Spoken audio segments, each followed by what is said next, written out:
Welcome into Outkick the Show, Friday edition. I hope all of you are having fantastic Friday afternoons as you head into the weekend. Encourage you to go listen to the Clay Travis and Buck Sexton Show. Lots of fun today, as always. I will tweet out the link momentarily into the afternoon. I've got a big weekend of Little League Baseball as Little League Baseball season officially is underway in the Travis household. That is what I have got planned. I hope you guys have got fantastic weekends of your own. Want to hit you with my Sweet 16 picks. We went 3-1 last night. The only game I lost, Coach K doesn't seem to want to hang up the coaching whistle so far. Continues to win. I had Texas Tech advancing over Duke.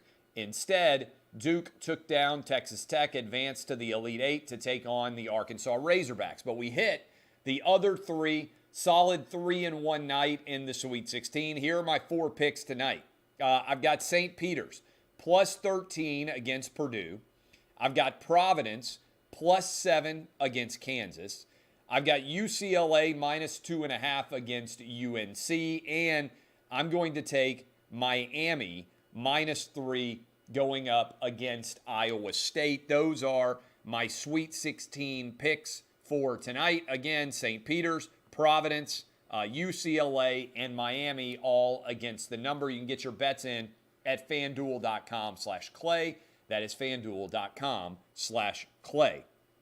Right off the top, I haven't talked a lot about this on this show, but the Babylon Bee, which is really, really a funny, satirical comedy site, The Onion, except funnier, has been locked out of its account for jokes made about the man of the year being, a woman of the year being a biological man. Twitter is not allowing the Babylon Bee to write and share that tweet from their account. They're demanding that the Babylon Bee delete it, or else they will not allow them to use their account. They've also then locked multiple other accounts from an editorial basis based on that same issue. So, Elon Musk put up a poll. He said, free speech is essential to a functioning democracy. Do you believe Twitter rigorously adheres to this principle? Nearly 1.5 million people have voted, and 30% say yes, 70% say no. And then he says, the consequences of this poll will be important. Please vote carefully. So I just put up a tweet in the last hour asking for Elon Musk to buy Twitter. All right, let me say that again. Elon Musk is worth somewhere in the neighborhood of $200 billion or so. Right now, and I'm going to look it up so I don't mess it up, right now, at the present moment, Twitter's market cap is listed at $30 billion. Now, it sounds like a lot, but it's not that big of a company in the grand scheme of things. Kind of putting it into context, Apple is almost 2.9 trillion. Apple's about to become a $3 trillion company. So Twitter, compared to the size of many large companies, is not actually that big. Amazon's 1.7 trillion, Google 1.9 trillion. These are massive companies, okay?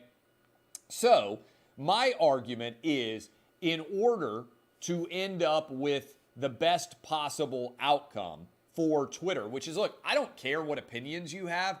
I just think we need to have a robust marketplace of ideas, and we shouldn't be arbitrarily shutting down random accounts over the opinions that they are sharing. My personal belief. So I need someone like an Elon Musk, or people like Elon Musk in conjunction with others, to buy a company like Twitter and ensure that the full flourishment of the marketplace occurs. So there are a lot of people out there donating gobs of money to try to influence different electoral possibilities. To me, one of the best ways that you could spend your money if you are super rich is in buying a company like Twitter and committing to a truly vibrant marketplace of ideas as Elon Musk evidently would do. So I would love to see him go buy Twitter, not only because I'm a Twitter shareholder, long time, by the way, Twitter shareholder, but also because, more importantly, I think we need to have a consistent standard and precedent in place to allow the full flourishment of the marketplace of ideas. Circling back on what we saw happen last night in the Sweet 16, much less serious. Kelvin Sampson, for my money, is the most underrated coach in all of college athletics. Let me repeat that. Kelvin Sampson, most underrated coach in all of college athletics. He basically remade on the fly his Houston Cougar basketball team that went to the Final Four last year, and now they have a very good chance to go to the Final Four again this year. They're going head-to-head with the Villanova Wildcats. And many people debate and discuss the best coaches in college athletics all the time. I've never heard Kelvin Sampson cited as the best coach in college basketball ever by anyone. I think there's starting to be an argument that as a result, given what he has done, he may well be the most underrated coach in college athletics. Not just college basketball, but college athletics in general. Another guy who is clearly underrated, Eric Musselman. Look, this guy has gone to back-to-back Elite Eights with Arkansas. Arkansas hadn't been very far in the tournament since the early 90s. Historically, great program, and they disappeared for about 20 years, honestly, in terms of a major influence on the national scale.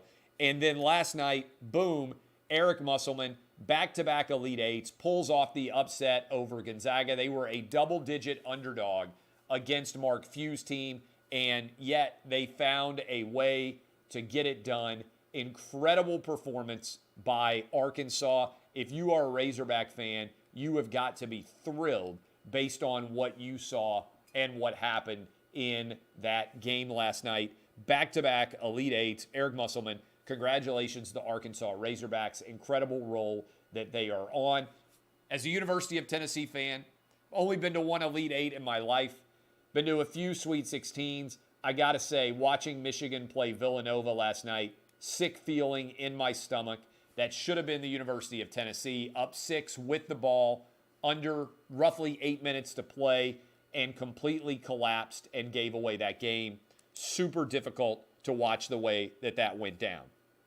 Also last night, in addition to keeping tabs on the college basketball games, I also watched the U.S. men's soccer team on the road against Mexico, and we managed to get the 0-0 tie, no score. We are in decent spot, 2 games remaining, decent spot if we can win this week down in Miami. I'm going to look at the matchups here to make sure that I don't screw this up. We are in second place right now. Canada's in first place. Mexico is in third place. And if we don't screw this up, then we should be able to qualify for the World Cup without having to have too much of a stress going on as we get ready for the upcoming games that are going to be taking place over the weekend there. 2 more games to play, and hopefully, fingers crossed, we are not going to screw up too badly when it comes to getting that done.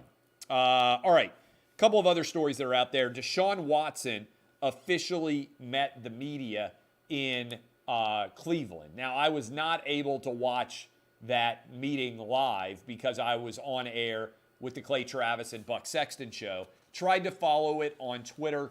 Sounds like it's still a pretty big mess in terms of how this situation is going to resolve itself. And I would just point out, and I don't think it's getting enough attention, Deshaun Watson, with 22 different women. Now, so far, no criminal charges filed. The grand jury elected not to bring charges from the 10 women who alleged criminal violations. And we don't know all the evidence in those cases at all. But so far, 22 different women alleging sexual assault, and we still haven't gotten any kind of rational defense from Deshaun Watson, except that he said, I don't have any regrets. And I don't know, if 22 different women accuse you of sexual assault, I would think that you would have to have some form of regret in your life. Just tossing it out there. If 22 different women accuse you of wrongdoing, I would think over the past year, as you have had this hanging over your head, that you might have had at some point in time some small scintilla of regret based on your behavior that has put you in this situation. Just some small part of it. And again, my argument from the get-go has been, if these were truly massages that Deshaun Watson was intending to get from a therapeutic basis, he would have kept the same woman or same man for that matter, because you don't switch your personal trainers, right? If you are a high-paid athlete and you are trying to get an athletic benefit from a massage, then you're going to stick to the same people, the people who know your body best and the people who get you the best results. You're not going to be picking random masseuses on Instagram and flying them in to give you massages. You're just not. So the fact that after a year to think about it, Deshaun Watson says, I don't have any regrets, that's going to land pretty flat. There's also a lot of criticism over the fact that Jimmy Haslam and his wife were not present for this press conference to answer questions. I kind of understand that too. I understand why people would say, wait a minute, you're introducing Deshaun Watson. To their credit, they took questions. Well, I give them credit, the Cleveland Browns. But for there not to be the owner and the owner's wife, evidently, since she's also listed on the statement that the Cleveland Browns put out, feels like a PR misstep, personally. Now, all right, so that's the Deshaun Watson story. Other story that's getting a ton of attention for some reason. Ginni Thomas is the wife of Clarence Thomas. Supreme Court Justice Clarence Thomas checked out of a hospital earlier today, so we wish him well, certainly, in recovering from whatever illness he had that necessitated his hospitalization. But everybody's making a big deal of the fact that Ginni Thomas was involved in advising people during the Trump the Trump campaign, and then also a analysis of whether or not the election result was legitimate. Ginni Thomas is a super active conservative figure. I'm not surprised at all at the tweets that she was sending to Trump officials. Now, I'm anti in general. The idea that text messages, I should have said text messages, not tweets, that text messages that you send to private individuals end up being released for everyone to read. I don't really think in general that's appropriate, because a text message is intended only to be viewed between a couple of people, the person who sends it and the person who receives it. But in this context, there's nothing that Ginni Thomas said that is remotely surprising. And I would just point this out. The same people who are arguing that Hunter Biden's laptop is not a story because Hunter Biden is not a government official, he just happens to be the son of Joe Biden, are now arguing that Ginni Thomas's texts in some way implicate Clarence Thomas. Now, wait a second. The Hunter Biden laptop contains documents that suggest that Joe Biden was involved in getting money from Ukraine and from China to a large extent because he thought that his political career was over. There's no suggestion that Clarence Thomas is behaving in an inappropriate fashion at all. Moreover, the likelihood is that Clarence Thomas and Ginni Thomas agree on many issues and may also disagree on other issues. Because, guess what? Whoever the husband and the wife are, I've never met a husband and a wife who agree on everything. Trust me, my wife disagrees with a lot of what I say on a day-to-day basis. I'm not speaking for us as a couple any day when I speak. The only person, I'm not even speaking for my household. The only person that I speak for when I give you an opinion on any issue is me. And so when Clarence Thomas writes his opinion is his own opinion.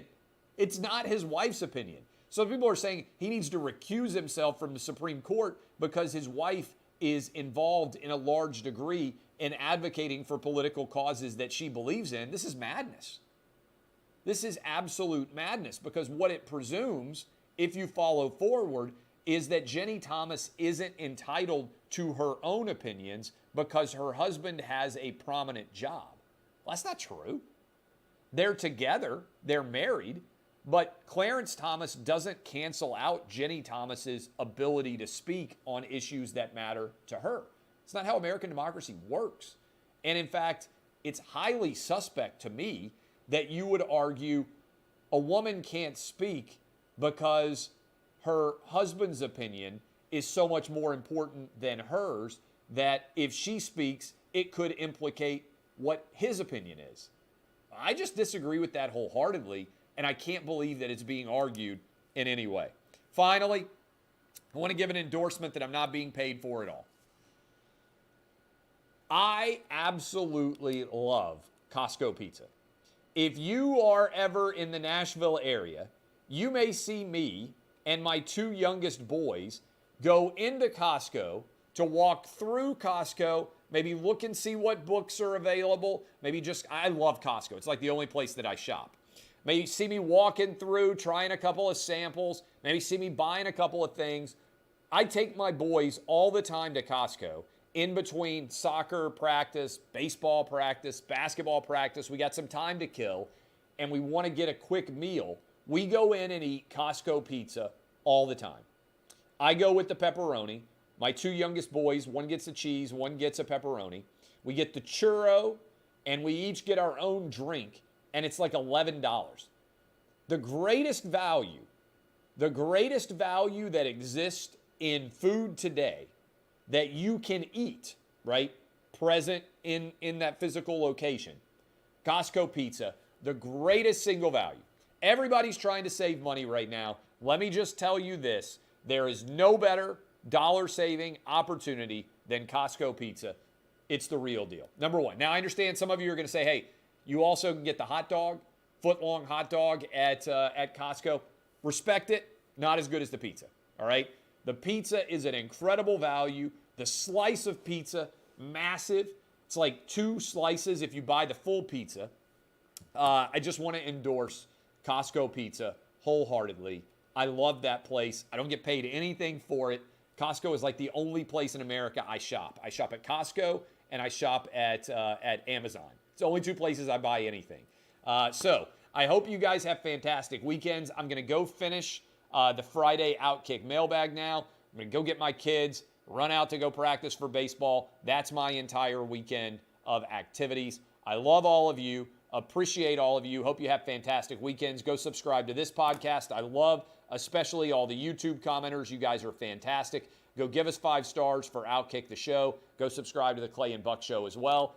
DBAP, unless you need to SBAP. Enjoy the Sweet 16 tonight. I'm on St. Peter's, Providence, UCLA, and Miami. Get rich, kids. Shooters shoot. Let's keep it rolling in the Sweet 16. This has been Outkick the Show.